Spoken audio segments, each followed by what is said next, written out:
People who have few or no friends are often far more self-aware than they realize. While others move through life distracted by noise, approval, and constant interaction, you have spent long hours in dialogue with your own mind. You notice your thoughts as they arise. You question your reactions. You examine your emotions rather than escaping them. This is not accidental. It is the result of an inner life that has been developed instead of avoided. Carl Jung believed that most people fear self-knowledge because it confronts them with uncomfortable truths. Yet you, perhaps without choosing it consciously, have been forced into this encounter. Solitude becomes a mirror.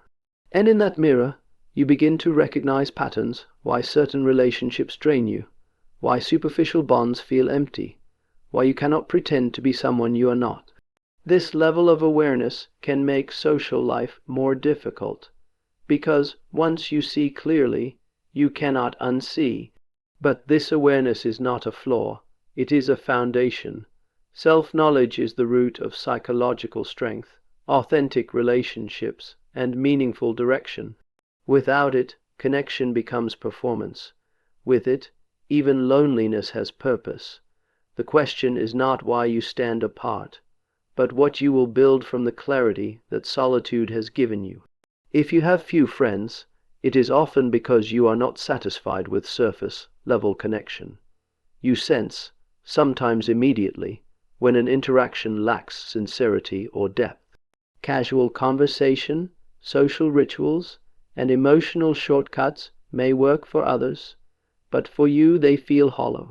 This is not arrogance or detachment, it is discernment. You are listening for something real. Jung observed that true connection occurs when two people meet beyond their social roles, beyond the personas they present to the world. Most relationships never reach this level. They remain exchanges of convenience, entertainment, or mutual reassurance. When you instinctively resist these bonds, it can leave you feeling isolated, but it also protects something essential within you, your psychological integrity. Depth requires vulnerability, patience, and courage. It demands that people confront parts of themselves they would rather keep hidden. Many are unwilling to do this, and so they avoid deeper connection altogether. You, however, are oriented toward meaning rather than comfort. You would rather have one conversation that transforms you than 100 that leave you unchanged. This preference narrows your circle, but it sharpens your soul. The task is not to lower your standards, but to recognize that when depth guides your connections, loneliness becomes a waiting room, not a destination. Having few friends often means you learned, early on, how to stand on your own. Where others seek constant reassurance, you have developed an inner center of gravity. You make decisions without needing a chorus of approval. You endure silence without rushing to fill it. This kind of independence is not something society celebrates, yet psychologically it is a sign of maturity. Jung spoke of individuation as the process of becoming who you truly are, separate from collective expectations. Independence is a byproduct of this process. When you rely less on external validation, you are forced to confront your own values, fears, and responsibilities. That confrontation is demanding, and many avoid it by staying perpetually surrounded. You did not. Of course, independence can be misunderstood. Others may see distance where there is simply self-sufficiency.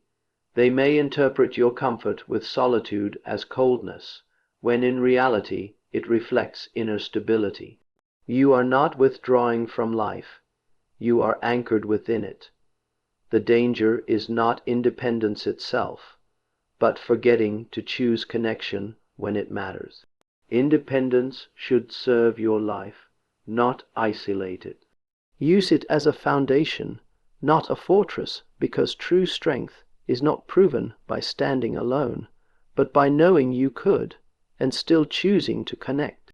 Many people with few or no friends are not emotionally detached. They are emotionally attuned.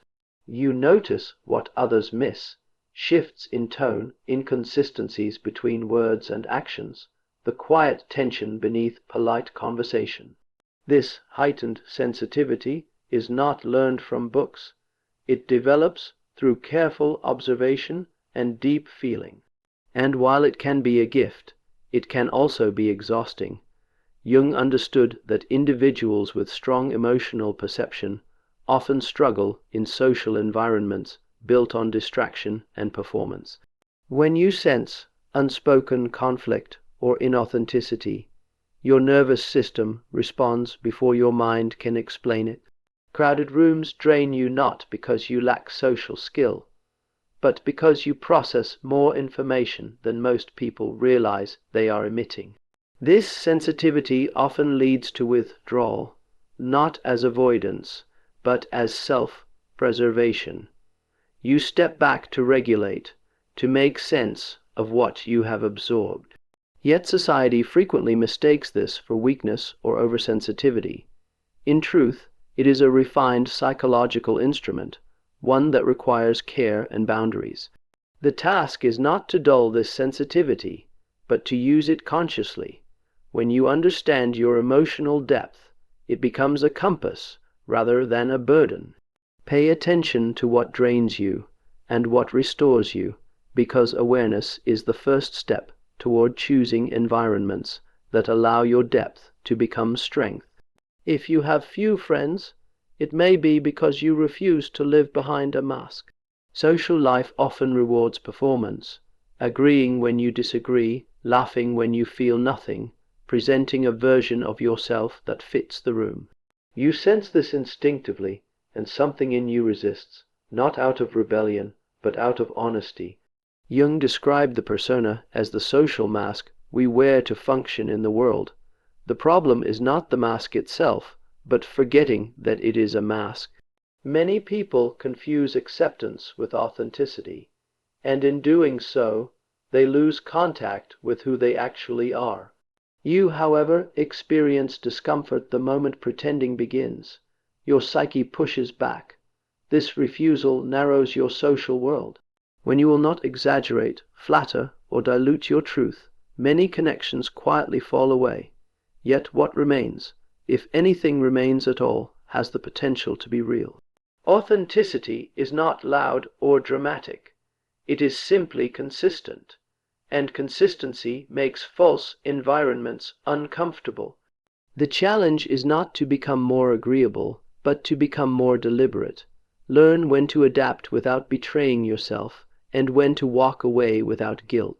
Because a life built on honesty may be quieter, but it is grounded, and from that ground something real can finally grow. When social approval no longer drives your decisions, your life begins to orient itself around something deeper. People with few friends are often guided less by popularity and more by purpose. You ask different questions, not how am I seen, but what is meaningful. This shift changes everything. It redirects your energy away from impression management and toward inner alignment. Jung believed that a sense of purpose emerges when the individual listens to the demands of the psyche rather than the expectations of the crowd. When you do this, you may drift out of step with social rhythms. You decline invitations that feel empty. You pursue ideas, values, or creative paths others do not understand. As a result, your circle shrinks, but your direction sharpens. This orientation can feel lonely, especially in a culture that equates visibility with value. Yet approval is fleeting, while purpose has weight. One feeds the ego, the other sustains the soul. The danger is not that you are alone, but that you forget why you chose this path in the first place. Let your solitude serve your vision. Use it to clarify what you stand for, what you are building, and who you are becoming. Because when purpose leads, connection follows naturally. and when it arrives, it will meet you as you are, not as a performance.